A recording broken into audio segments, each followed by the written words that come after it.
नमस्ते सदावत्सले मातृभूमि। अभी अभी रिसेंटली मैंने एक मामले पर चर्चा की थी और आप सभी को बताया था कि तमिलनाडु में religious endowment act, Hindu religious endowment act के तहत जो कमिश्नर बैठा है उसने या बोर्ड ने एक आदेश दिया था। उस आदेश में उसने कहा था कि मंदिरों में संस्कृत की बजाय तमिल चैंटिंग होनी चाहिए। मैंने तब भी कहा था कि भारतवर्ष और सुप्रीम कोर्ट ऑलरेडी कह चुका है कि भारतवर्ष में सभी भाषाओं की जननी संस्कृत है और सभी भाषाओं में संस्कृत पाई जाती है। यहाँ तक कि संस्कृत की जो जो जो अपभ्रंशित भाषा हिंदी है, हिंदी में उतनी संस्कृत नहीं पाई जाती है जितनी दक्षिण की भाषाओं में संस्कृत पाई जाती है। खासतौर से तमिलनाडु में की जो तमिलियन है उसमें संस्कृत के बहुत सारे शब्द पाए जाते हैं। उस समय किसी समय पर शंकराचार्य, आदि शंकराचार्य ने यह तय भी किया था कि अगर हिंदुस्तान की भाषा एक करनी है तो धीरे धीरे करके संस्कृत के शब्द साउथ की भाषाओं में जोड़ना चाहिए। और इस प्रकार साउथ की सभी भाषाओं में संस्कृत बहुत अच्छे से है और साउथ की सभी भाषाओं की जननी संस्कृत है।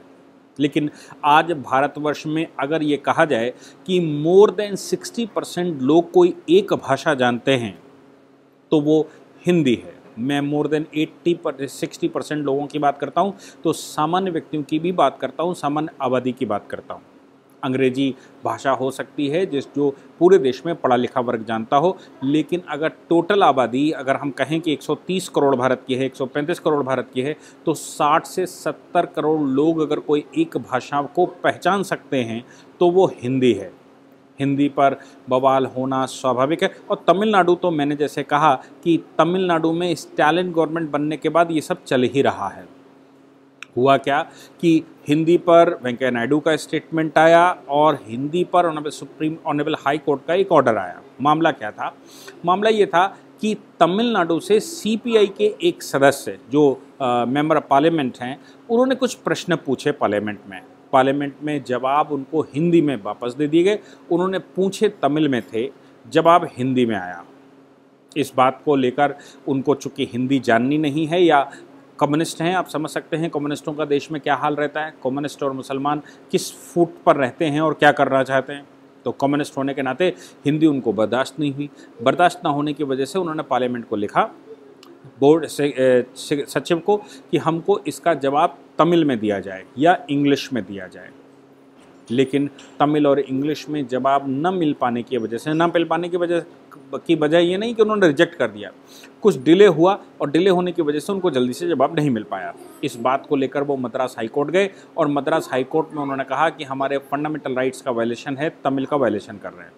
मद्रास हाई कोर्ट ने पूरी बात सुनी। इनका कहना था कि जानबूझकर मेरे साथ ये ग्रीवांस हो रही है, जानबूझ करके मेरे साथ ये गलत हो रहा है और इसलिए इसमें कंटेम्प्ट माना जाए। हाई कोर्ट ने पूरी बात सुनने के बाद कहा, as per the Tamil Nadu language act, दो भाषाएं तमिलनाडु में, अंग्रेज़ी और तमिल। अंग्रेजी की ये तमिलनाडु की भाषा है, इसलिए पार्लियामेंट को चाहिए कि वो या तो इनको रिप्लाई तमिल में दे या फिर इंग्लिश में दे। हिंदी में रिप्लाई देने के लिए बाउंड नहीं किया जा सकता, हिंदी पढ़ी जाए इसके लिए बाउंडेशन नहीं लगाई जा सकती, क्योंकि तमिलनाडु के रूल्स के अगेंस्ट में जाता है। अब इन मामलों में हाई कोर्ट का जब आदेश आया तो उन्होंने कहा कि हम किसी प्रकार का ये नहीं मानते कि पार्लियामेंट ने जानबूझकर इसमें वायलेशन किया होगा, लेकिन हम ये मानते हैं कि आपको हिंदी में जवाब मिलने चाहिए थे, आपको तमिल में या अंग्रेजी में जवाब मिलने चाहिए थे। तमिलनाडु में मैं आपको बताऊं, भारतीय भाषा अभियान के तहत बहुत बड़ी संख्या में जो वहाँ की एकेडमिक रिसर्चेज रहती हैं उसमें हिंदी पढ़ने का लोग प्रयास करते हैं।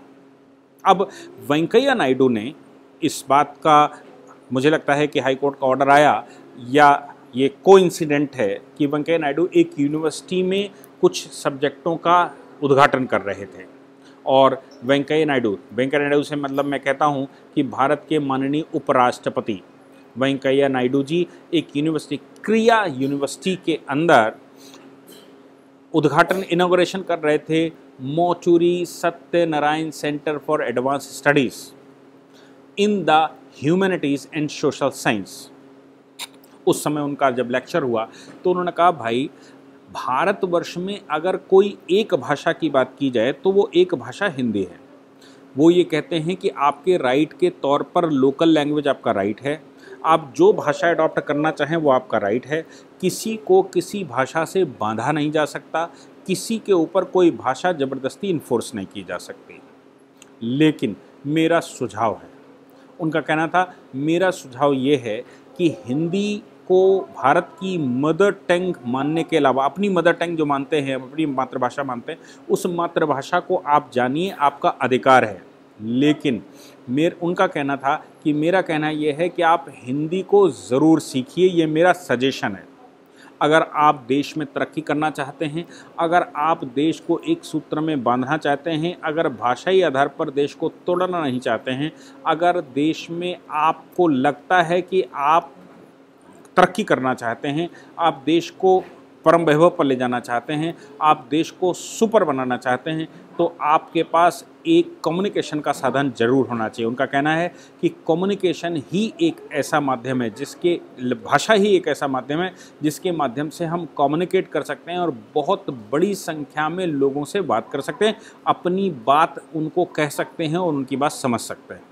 उनका कहना था कि देश में सबसे बड़ी अगर कोई एक भाषा है तो वो हिंदी है। अब चूंकि देश में एक भाषा हिंदी है तो उन्होंने अपना इलस्ट्रेशन दिया। उन्होंने कहा, मैं दक्षिण भारत से आता हूँ, मैं हिंदी नहीं जानता था, मैं जब वहाँ से चुनकर आया और दिल्ली पहुँचा तो दिल्ली पहुँचने के बाद मेरे से किसी ने नहीं कहा कि आप हिंदी सीखिए, किसी ने कोई मेरे को इन्फोर्स नहीं किया। लेकिन भारतवर्ष में जो एमपी जिनको हमको डील करना था, जिनके साथ हमको उठना बैठना था, उसमें 60% लोग हिंदी जानते थे, उसमें से 40% भूभाग के लोग हिंदी भाषी थे। अब चूंकि 60% लोग हिंदी जानते थे और मैं हिंदी नहीं जानता था, जिसकी वजह से एक डिसएडवांटेज मेरे साथ हुआ। और वो डिसएडवांटेज कुछ ऐसा हुआ कि उस डिसएडवांटेज की वजह से मुझे कम्युनिकेट करने में बहुत बड़ी समस्याएं आई। उनका कहना था कि कम्युनिकेशन की समस्याएं आने की वजह से मेरी तरक्की स्लो हुई। अगर कम्युनिकेशन का साधन ठीक ठाक होता या मैं हिंदी पहले से जानता होता तो शायद मैं तेज़ गति से लोगों के बीच में जा पाता, तेज़ गति से लोगों के बीच में उठ बैठ पाता और लोगों के साथ सामंजस्य बिठा पाता। इसलिए मेरा मानना है कि हिंदी सभी व्यक्तियों को, देश के सभी लोगों को हिंदी जानना चाहिए, हिंदी पर स्ट्रेस देना चाहिए, हिंदी सीखना चाहिए। उन्होंने कहा कि अंतर्राष्ट्रीय भाषा के रूप में अंग्रेज़ी जानना जिस प्रकार बहुत आवश्यक है, वैसे ही देश के लिए हिंदी बहुत आवश्यक है। इंग्लिश तो मातृभाषाओं की या भारतीय भाषाओं की सूची में भी नहीं है, उन्होंने कहा, फिर भी इंटरनेशनल कम्युनिकेशन के लिए इंग्लिश का होना आवश्यक है। उन्होंने साफ कहा कि मैं आपने चक दे इंडिया मूवी देखी होगी, तो उसमें इंग्लिश सिखाने का प्रयास कर रहे हैं, तो हरियाणा के जो कैंडिडेट आए वो कहते हैं कि नहीं, हम इंग्लिश नहीं सीखेंगे, हम तो अपनी भाषा बोलेंगे। इंटरनेशनल मैच में वही बात सामने आई, क्योंकि इंटरनेशनली इंग्लिश एक कम्युनिकेशन का माध्यम है जो पूरे संसार को आपको जोड़ता है। वैसे ही हिंदुस्तान को पूरे अगर किसी एक भाषा से जोड़ा जा सकता है, उनका मानना था, तो वो हिंदी है। इसलिए हिंदी सबको आनी चाहिए। उन्होंने कहा कि ये जो देश में चल रहा है एंटी हिंदी एजिटेशन, वो देश के लिए घातक है, देश के लिए ठीक नहीं है और देश में हिंदी की आवश्यकता है। उन्होंने कहा, मैं ये नहीं कहता हूँ कि बाकी भाषाएं सबऑर्डिनेट में रखी जाएं। उन्होंने कहा सभी भाषाओं को अच्छे से रखना चाहिए, सभी भाषाओं को समझना चाहिए, सभी भाषाएं हमारी अपनी भाषाएं हैं, देश की सभी भाषाओं को जानना प्रत्येक व्यक्ति का कर्तव्य बनता है। लेकिन हिंदी आज की आवश्यकता है और हिंदी देश को जोड़ने के लिए एक अमुख भूमिका निभा सकती है, देश को एकजुट रखने के लिए हिंदी एक बहुत बड़ी भूमिका निभा सकती है। इसलिए हिंदी सभी लोगों को जाननी चाहिए। मुझे लगता है तमिलनाडु का जो डिसीज़न आया, उस डिसीज़न को वहाँ के जो सीपीआई के सदस्य, उन्होंने जिस प्रकार से उसको इश्यू बनाया, उससे मुझे लगता है कि वेंकैया नायडू जी की बात उनको सुननी चाहिए और वेंकैया नायडू जी की बात सुनकर उनको समझना चाहिए और पूरे देश को क्यों ना समझना चाहिए। इन श्रीमान जी ने जिस प्रकार से चैलेंज किया है, मुझे लगता है कि वो चैलेंज ठीक नहीं था।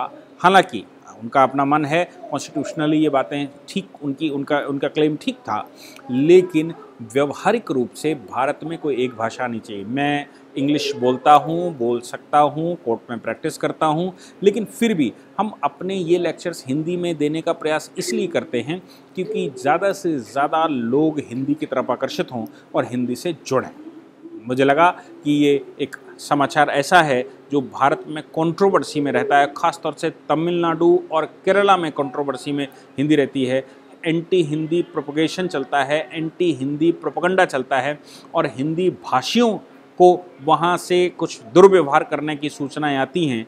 इन सभी सूचनाओं को ध्यान में रखते हुए हमको सबको भारत एक अक्षुण्ण हो उसके लिए कॉमन मिनिमम प्रोग्राम निकालना चाहिए। और मुझे लगता है, मैं हिंदी भाषी हूँ इसलिए नहीं कह रहा हूँ, मुझे लगता है कि हिंदी एक ऐसी भाषा है जो देश को जोड़ सकती है।